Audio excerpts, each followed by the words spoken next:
বেগম খালেদা জিয়ার নামে একটা ভেরিফাইড পেজ আছে। আমি বলেছি যে উনি সাবেক প্রধানমন্ত্রী, উনি এখন কারা অভ্যন্তরে আছেন, উনি সাজাপ্রাপ্ত।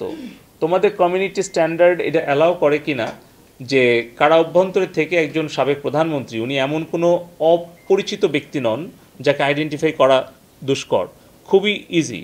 তো সেটা আসলে এভাবে চলতে পারে কিনা বা এই ধরনের উস্কানি আমরা মানে মেনে নিতে পারি কিনা। আমরা বলেছি যে এটা বিটিআরসির টেলিকম ল, সাইবার সিকিউরিটি ল এবং সাম্প্রতিক সময়ে হাইকোর্টে একটা রিট হয়েছিল, সেই রিটে যে অর্ডার দিয়েছিল হাইকোর্ট থেকে, সেটাতেও আমরা বিটিআরসি বাধ্য এই কন্টেন্টগুলোকে রিমুভ করানোর জন্য, ব্লক করার জন্য, টেকডাউন করার জন্য আমরা সোশ্যাল মিডিয়ার সাথে যোগাযোগ করতে আমরা বাধ্য, এবং সেটাই আমরা করছি কোর্টের আদেশে। তাহলে বাংলাদেশের কোর্টের আদেশ তোমরা কেন মানছো না? এই ব্যক্তিগুলো আপনাদের কাছে পরিচিত, এরা দেশের বিরুদ্ধে নিয়মিতভাবে তারা চক্রান্তে লিপ্ত, এবং এরা ইলিয়াস হোসেন, ডক্টর কনক সারোয়ার, পিনাকি ভট্টাচার্য, জাহিদ এফ সর্দার, গোলাম মাওলা রনি, এরা কিন্তু প্রতিনিয়ত গুজব, মিথ্যা অপপ্রচার করেই যাচ্ছে দেশের বিরুদ্ধে, সরকারের বিরুদ্ধে, জনগণের বিরুদ্ধে।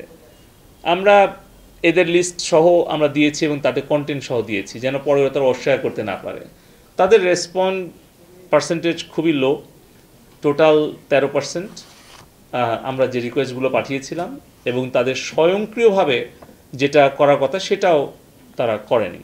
তো একই রকমভাবে তারা এই যে মুক্ত বাক স্বাধীনতার মানে তো এটা না যে একজনের আপনি পার্সোনাল ফটোগ্রাফ আপনি প্রকাশ করবেন, কিংবা একজন নারী আপনি অবমাননা করবেন, অথবা একজন শিশুকে আপনি আঘাত করবেন, অথবা প্রকাশ্যে আপনি একটা হত্যাকে উৎসাহিত করবেন, কিংবা কোনো হত্যার সংখ্যা নিয়ে আপনি অ্যালাউ করবেন। সো এগুলো কোনোটাই আমাদের ফ্রিডম অফ থট অ্যান্ড আমাদের স্পিচের অ্যালাউ করে না। ইউনাইটেড নেশনসের যে ডিক্লারেশন এবং রেজুলেশন সেটাও অ্যালাউ করে না।